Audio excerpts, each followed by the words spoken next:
Hey everybody, so this has been one of the most requested videos. We're going to talk about bridal contracts today. Now, right off the top, obviously I'm not in any position to be giving legal advice, and my first takeaway, my first lesson, when creating a bridal contract for you to use for your business, please seek legal counsel or legal advice. Whether it is a template that you have paid for online, whether it's something you have drafted yourself based on templates that maybe you found on Pinterest, whatever it is, please make sure that you take it to a lawyer. Legal requirements for this type of thing are going to differ from country to country, city to city, state to state. So you have to make sure that whatever it is that you're using, a lawyer reviews it before you send it to your clients. So if you're going to ask me how much it is to have a lawyer review a contract or write up a contract for you, I don't know. I had mine done so long ago.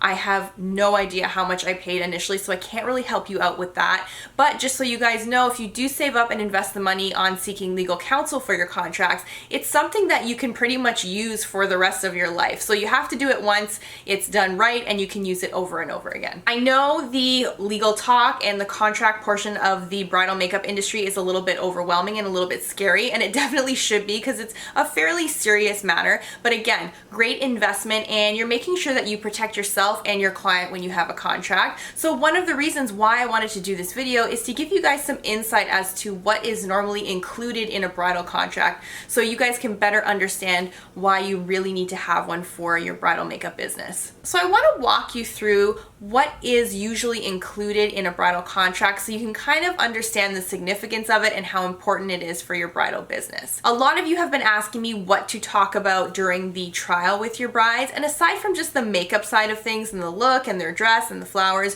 you do want to talk logistics of the day. So how many people require hair and makeup services, the location where you will be getting ready, you want to talk about their timing for the day. So these are all important points that you're going to want to get down at the trial. So when they want to book you, you can put all of this information into your contract and you can present that to them and they'll sign off and you'll be booked for the day. So some of the essential information, of course, is your name and your client's name, and then you're going to include the address where you will be getting the bridal party ready. Not necessarily the address of where the wedding's happening, although that's important, but you want the address of exactly where you are getting that bridal party ready. Sometimes it'll be at a hotel, sometimes it'll be at someone's house, but get that information and put that in the contract. And of course, don't forget to include the actual date of the wedding. The other thing that you're going to have on there is the amount of time that you will be working with your client. So if your booking is from 9 a.m. until 11 a.m., you want to clearly state that on your contract. You want to create boundaries for yourself with your clients, and that's what a contract is great for.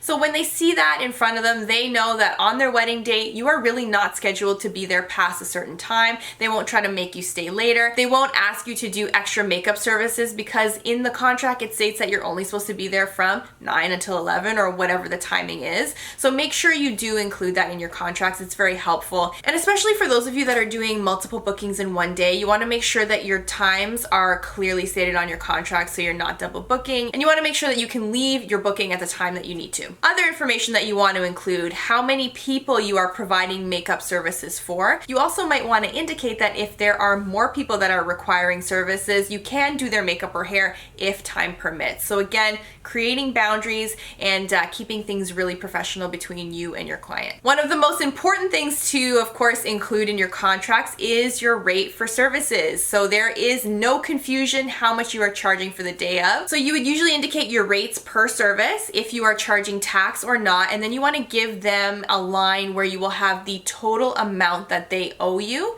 You want to also indicate your payment terms. So if you are somebody that takes a deposit, you're going to want to include how much that deposit is. You're going to want to indicate when that is due for payment. You might have a non-refundable deposit policy. These are all things that you need to think about for your business and that you're going to talk about with a lawyer when you discuss this contract. So you just want to be very clear, especially on your payment terms. So as I said, price per service, total amount, including tax or HST or not if you're Canadian. If you are taking a deposit, how much is that deposit? What does that number actually look like on paper? And then you want to indicate whatever's due after they pay your deposit and have that amount in there as well. I know this sounds a bit overwhelming, but the financial aspect and your fees and rates is something that you want to be very clear on. And you do want to be very clear on your deposit policy if you have one, how much the deposit is, when it's due. And then you also want to include what is outstanding after they pay their deposit and when that amount is due. So usually how it goes is that they would pay you a deposit to retain your services for the day.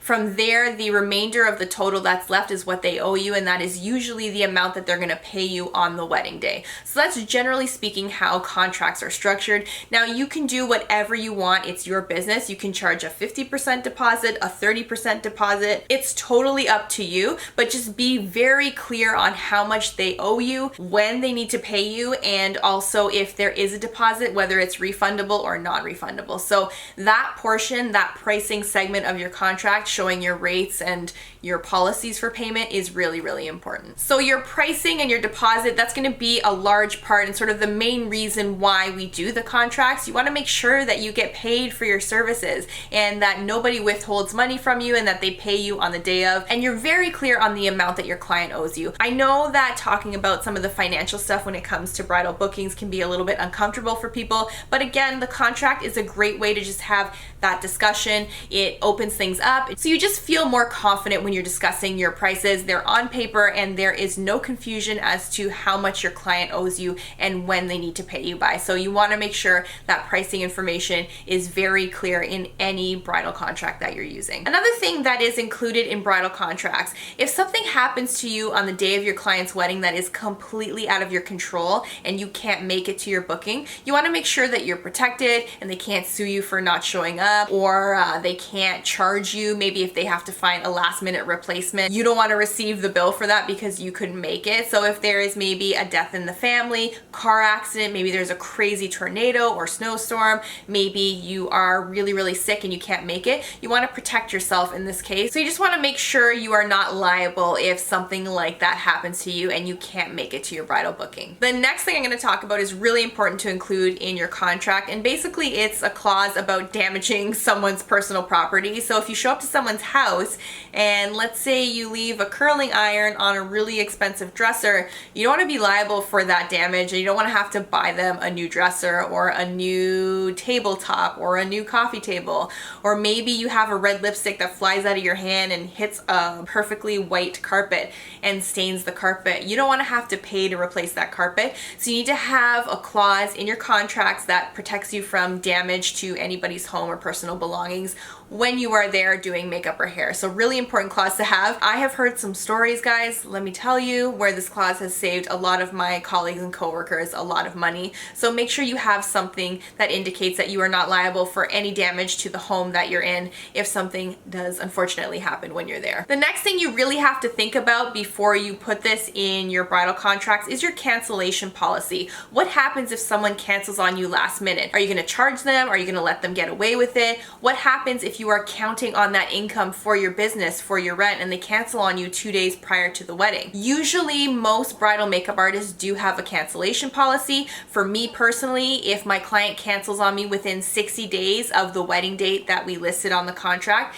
they still owe me the total amount of services that we negotiated in the contract. So just make sure you do have a cancellation policy. You may want to go and research different contracts and different templates of bridal contracts that exist. You have to do whatever works for you. I have some friends that have, you know, a 3 or 4 month cancellation policy. I've got some friends that work as bridal makeup artists that are okay with just a month's notice. So it's totally up to you, but please do think about your cancellation policy so that if someone does cancel on you last minute, you're not out of money and you are not short of money if you're banking on that income from that specific wedding. So be aware that cancellation policy is a normal thing to have. Look into it, ask around, and maybe do your research and contact some other bridal makeup artists that are working in your area and get some information about what their cancellation policy is if you're unsure. Another great thing to have in your contracts is a line that states you are not liable if your client has any kind of allergic reaction. This is a great thing to put in your contracts. There's so many things that can go wrong.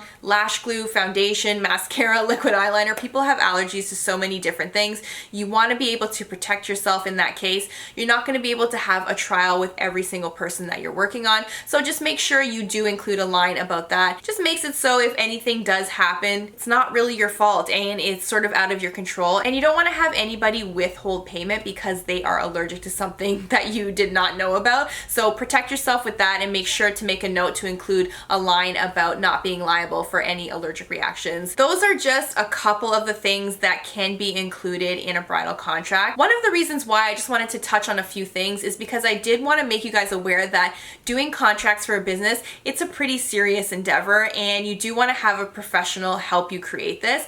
But when you are meeting with a lawyer, it's good to have an understanding of what your own policies and procedures are so they can write that into the contract for you. Do some research, do look at some of the templates that are available to you online so you have a better understanding of sort of what happens in this process, how much a deposit is, what people's cancellation fees are. Doing research that way will just get you prepared for when you create your own contracts. Now, I know you guys are probably gonna have a million questions. I didn't want to make this video too long and I also didn't want to get too detailed because it is going to be different for everybody. But any questions that you may have, please put them in the comments box below. If there are a lot of the same questions that come up, I will do a Q&A that is kind of a follow-up to this video so I can clarify some of the things that I talked about. I don't want you guys to be overwhelmed, but I do want you guys to understand the seriousness of having a contract and making sure you have this for your business and also to protect yourself as a freelancer. It's really, really important. Thank you guys so much for watching. I'm hoping this was helpful for those of you who are looking into getting into bridal a little bit more seriously.